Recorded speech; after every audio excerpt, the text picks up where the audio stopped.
guys, welcome back to Lammon Customs. So all this talk about trucks and stuff got me really thinking about the first truck that I kind of fell in love with. And that would have been my grandpa's 1951 Chevy pickup. It was a 3100 series, which is the half ton. You know, growing up at my grandparents' place stuff, I always saw that truck was there and stuff, and it got used as a truck. You know, it wasn't a collectible, vehicle per se back then and stuff. We're talking, 1980s is when my grandfather passed away. So that truck wasn't that old at the time, in all honesty. But before my grandfather passed away, he told me that someday that truck would be mine. And, it was always grandpa's truck, but, it was going to be mine.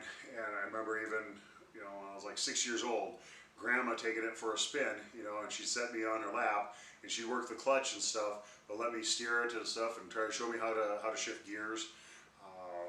It just was always my truck. Someday it was going to be my truck. And she always kept it mechanically sound. Of course, the paint faded over the years. This was a work truck. It had dents and dings and scratches, and she used it to haul garbage to the dump, haul tree branches,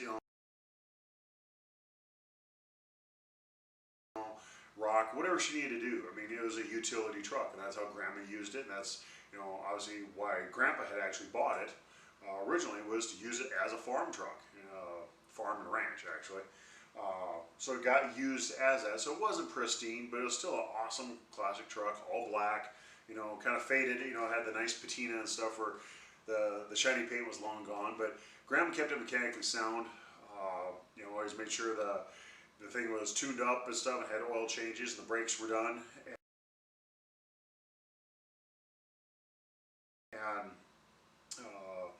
one time some vandals had broken out some of the side windows and stuff on the truck, and she went and had new glass put in, things like that. So she kept it so it wouldn't just sit there and rot away, and she drove it, not a lot, but after my grandpa passed, but she drove it just to keep it going and keep it keep it fresh, as you say, so it wouldn't just sit there and seize up.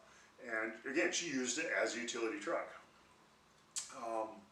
But more important than it being my grandpa's truck was the fact that what it represented.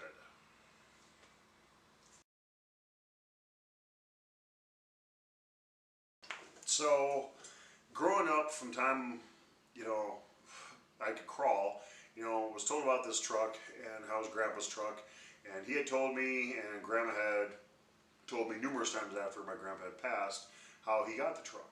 So he went and he bought it brand new, and he had gone over to, I think, the next town over, and looked at the vehicles, needed a new truck, and ended up buying it. And worked out a deal with the salesman and stuff for whatever price they agreed on.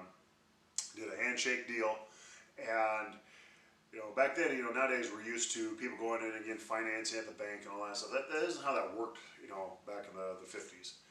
And he went in to do that stuff, and he didn't have all the money to purchase it, but he paid what he could and stuff, and made a deal with the salesman and stuff that as soon as, he sold a bunch of cattle and stuff, and, a little bit of time goes by and stuff, he said he'd be back, pay the balance. And it was a handshake deal.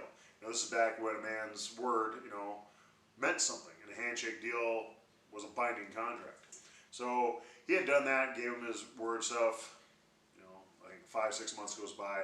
Grandpa finally sold the crops and sold some cattle and stuff. Came up with the money to pay it off, and owed $800 yet on this truck. Beautiful 1951 Chevy pickup.